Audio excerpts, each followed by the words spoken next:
वो तीनों के तीनों बंदर उल्टे चल पड़े हैं। प्रॉब्लम यहीं से शुरू हो गई है।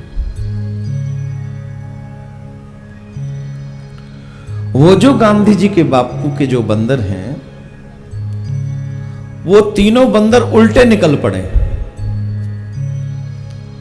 सीधे क्या है? बोले आंखों से बुरा मत देखो, कानों से बुरा मत सुनो और मुंह से बुरा मत बोलो।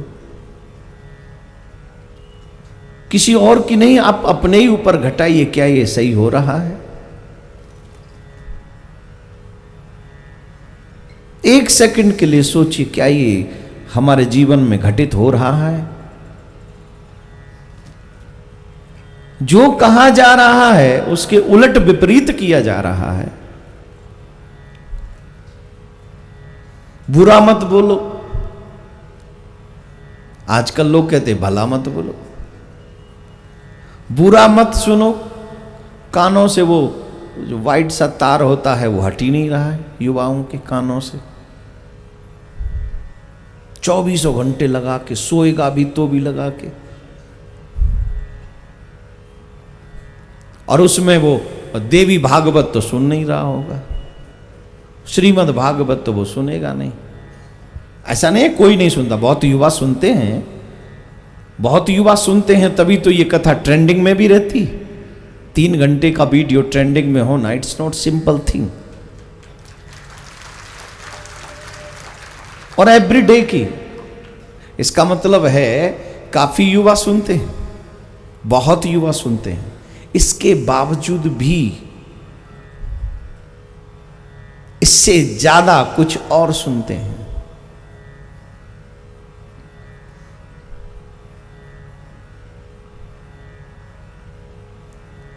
आंखों से बुरा मत देखो। मोबाइल अगर पास में है तो तीनों समस्याएं हमारे साथ में हैं। एक गंदा दृश्य किसी का भी चरित्र बदल सकता है। एक बहुत जन्मूल समस्या आजकल है स्त्री पुरुष के आकर्षण की, कि वो ऐसे हो गए, वो ऐसे हो गए। उसकी वजह क्या है? पहले क्यों कहा जाता था नजरें झुका के पुरुष भी चलें?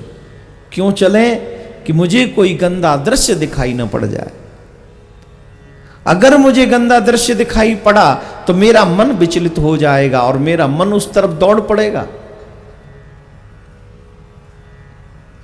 और अगर मेरे मन को कोई चीज भा गई और वो मुझे प्राप्त ना हो तो फिर तो वो मन में जो अशांति बनी रहेगी उसका तो वर्णन ही कौन करे। चाहे मैं उससे बात ना करूं पर स्वप्न में उसी से बात हो रही है, मेरा मन उसी में अटका पड़ा है। एक गंदा दृश्य मेरी जिंदगी बदल सकता है और बदलता है। आप लोग देखते होंगे जिस देश में 8 महीने की बच्ची सुरक्षित ना हो उसके लिए कौन जिम्मेदार है? दृश्य ही तो जिम्मेदार है। बड़े बड़े पर्दों पे हमारे युवा भाई बहन वो फिल्में देख कर आते हैं जहां स्वर्ग से उतरी हुई अप्सराएं लोगों को चरित्रहीन करने के लिए तैयार घूम रही हैं। उन्हें पैसा चाहिए, उनकी फिल्म हिट होनी चाहिए। इट डजंट मैटर कि उसके बाद कितनों की फिल्म फ्लॉप हो जाती है, जीवन की फिल्म फ्लॉप हो जाती है, उन्हें कोई फर्क नहीं पड़ता।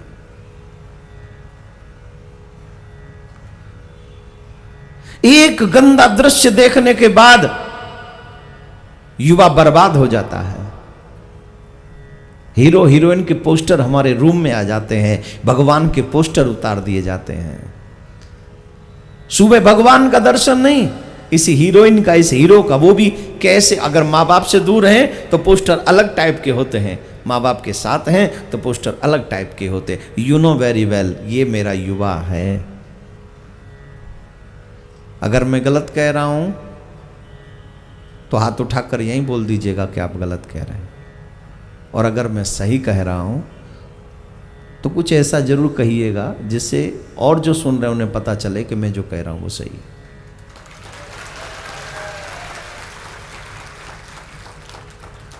अब मैं आपको एक पौराणिक कथा सुनाता हूं इसी से संबंधित।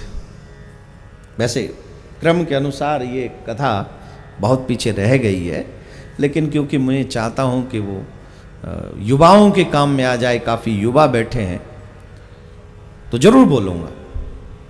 आपकी विचारधारा को दूषित करने के लिए आपकी जो हाथ में मोबाइल है उसमें देखी गई मूवी है वो बहुत बड़ा रोल अदा करती है आपके चरित्र को बर्बाद करने में, आपकी विचारधारा को दूषित करने में। कैसे, जरा ध्यान से सुनिए। कान कुब्ज दजय कस्य दासे पति रजामला नामना नष्ट सदाचारो दास्या ससंग दूषित। एक अजामिल नाम का ब्राह्मण जो वेद पाठी है, भजन करता है, नित्य गंगा स्नान करता है और अपने माता पिता की सेवा करता है, बहुत ही धार्मिक प्रवृत्ति का ब्राह्मण है, वेद पाठी है तो ऑब्वियसली होगा ही।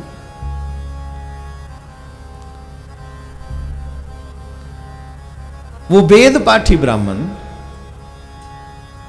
एक दिन गंगा स्नान करके आ रहे थे, तो उनकी दृष्टि में एक ऐसा दृश्य प्रकट हुआ, जहां से वो आ रहे थे वहां मार्ग में एक गणिका वैश्या किसी पुरुष के साथ क्रियाओं में लिप्त थी, और वो गणिका बड़ी सुंदर थी, वो वैश्या बड़ी सुंदर थी।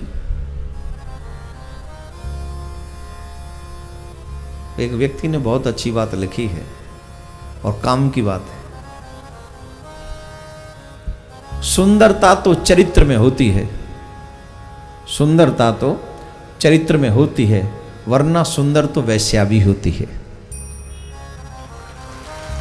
सुंदरता तो चरित्र में होती है, वरना सुंदर तो वैश्या भी होती है।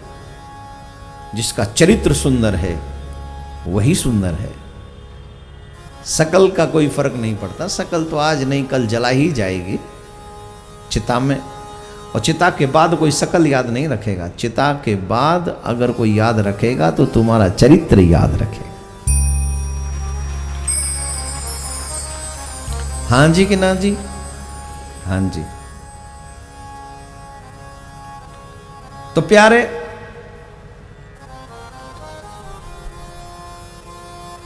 अजामिल ने वो दृश्य देखा, वेद पाठी ब्राह्मण का चरित्र बदल गया। ये एक दृश्य देखकर, ये एक दृश्य देखकर उसका चरित्र बदल गया।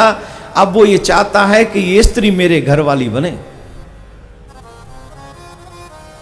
ये मेरी होनी चाहिए, ये मेरी घरवाली बननी चाहिए। ऐसा वो चाहने लगा। तो वो उस स्त्री के पास में गया। उस स्त्री ने कहा, देखो मुझे किसी के तन से प्यार नहीं है, जो मुझे धन देता है मुझे वही प्रिय लगता है, जो मुझे धन देता है। मुझे तुम धन दो, मैं तुम्हारी हो जाऊंगी। ब्राह्मण जो माता पिता की सेवा पूजा करने वाला, वेद पाठ करने वाला, उस स्त्री के मोह में ऐसा फंसा उस मोह में कि अब वो अपना सारा धन उस पे लुटा बैठा और उसे अपने साथ रखने लगा।